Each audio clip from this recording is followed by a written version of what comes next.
Are you thinking about buying your first home? You're probably asking yourself, how much do I need to save? What if I don't know where to start? Is now even a good time to buy? Don't worry, I got you. In the next few minutes, I'll break it all down so you know exactly what to do, what to avoid, and how to make your first home a smart move and not a stressful one.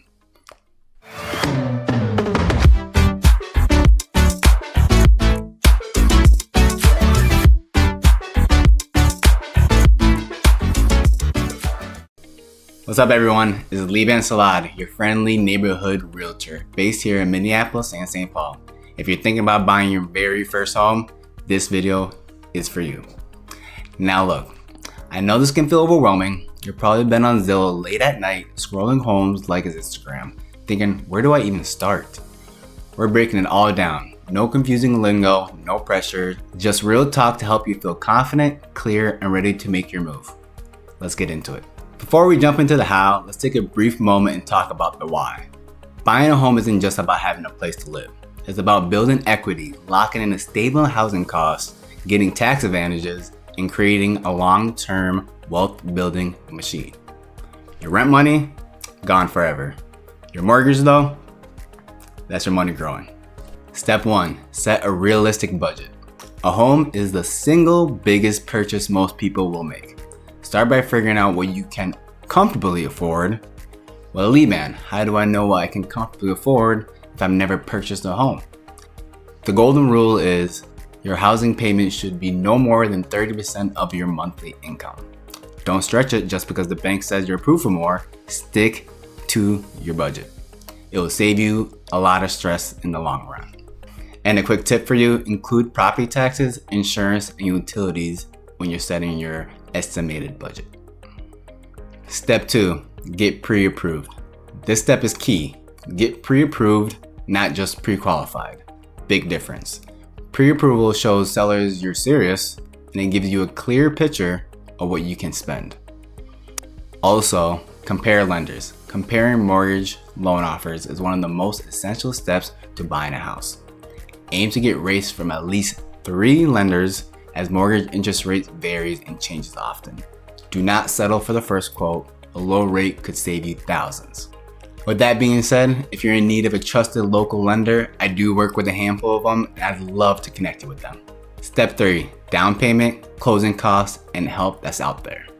Now, let's talk money. You'll need a down payment, usually between 3% and 20% depending on your loan. If you're interested in a conventional loan and can put 20% down, you'll avoid paying something called private mortgage insurance, PMI. This is the extra monthly fee that covers the lender should you default on or stop paying the loan. But you don't have to put down 20%, though you can pay as little as 3% with PMI. If you're getting a VA loan or a USDA loan, you likely won't have to make any down payment. FHA loans, meanwhile, require you to put down at least 3.5%. But there's more. Closing costs typically runs 2 to 5% of the home's price. That covers the appraisal, title fees, loan origination, and more. There's also something called earnest money deposit, which is a small deposit submitted with your initial offer to buy a home. The cost varies, but is usually 1% of the home purchase price. Sounds like a lot, huh? Hey, I get it. But here's the good news. There are programs designated just for first-time home buyers. You don't have to do this alone. I help buyers every day find programs they didn't even know existed. Next up, step 4, find the right agent. Find yourself an agent who's in your corner. Not just someone to open doors, but someone who educates you, protects your interests, and knows the local market inside and out. Your agent should be your guide, your advisor, and your negotiator. If you're in Minneapolis or St. Paul, I'd love to be that for you. If you're out of state, I've got a network of great agents I can connect you with as well. Step 5, pick the right neighborhood. Let's be honest, it's not just about the house, it's about where the house is. Think about your commute, schools, even if you don't have kids, schools do affect home value. Access to grocery stores, parks, restaurants, safety, and whatever matches your vibe. Also, consider the future. Is this area you're looking at growing? Are you seeing signs that investments research future development plans. These are the questions you should be asking your agent because that's long-term value. Step 6, touring homes and making an offer. As you shop for listings on Zillow and other real estate websites, talk to your agent about your budget and top requirements so they can send you listings as well. When you find something you like, work with your agent to coordinate a showing. Once you've narrowed it down, it's time to go see homes. This is the fun part, but also where buyers get in trouble. Do not fall for staging. Focus on layout, condition, and location. Take notes, ask questions, bring your list of must-haves. When you're ready to make an offer on a home, discuss the terms of the purchase agreement with your agent.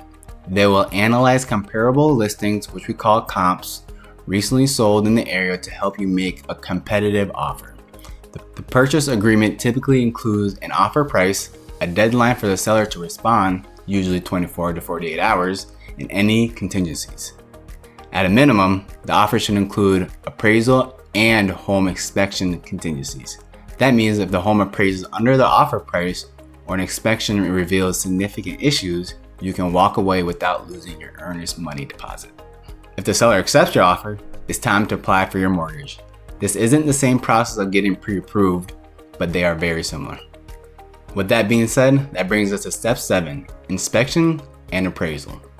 After your offer is accepted, hire a home inspector to evaluate the property. Your agent can recommend a home inspector, or you can locate one through the American Society of Home Inspectors, the International Association of Certified Home Inspectors, and the National Academy of Building Inspector Engineers. As you did when researching real estate agents, consult online resources to check for complaints and read testimonials. An inspector will check the home foundation, roof, HVACs, plumbing, and electrical system, but typically will not check the presence of lead paint or mold.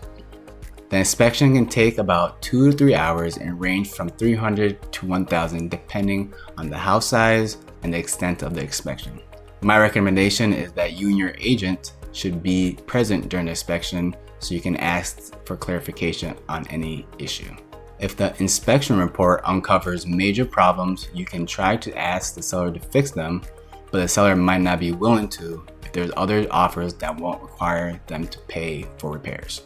And if you have an inspection contingency in your purchase agreement and the seller is unwilling to address the issue, you might choose to walk away instead. An appraisal is to make sure the price of the home matches the value, which lets the lenders know you're paying what the house is actually worth. If the inspection reveals problems, we can renegotiate or walk away. If the appraisal comes in low, your agent and lender will help you navigate through that process. Step 8, closing day.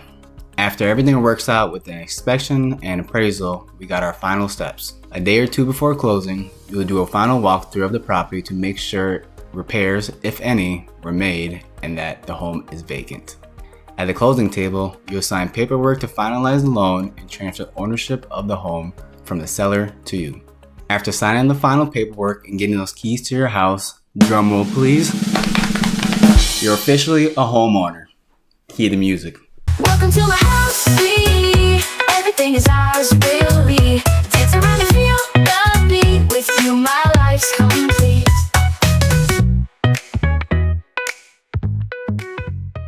Some key additional tips for your first-time home buyers. Don't rush. The right home is worth the wait. Ask everything. You're not expected to know it all. Stay flexible. There's no perfect house, just the right one for you right now.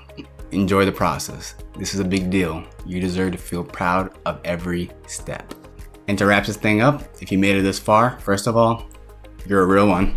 If you're thinking about buying your first home in the Minneapolis or St. Paul area, hit that like button, subscribe, and drop your questions in the comments. I respond to all of them. And when you're ready, reach out. I'll be honored to guide you to your home.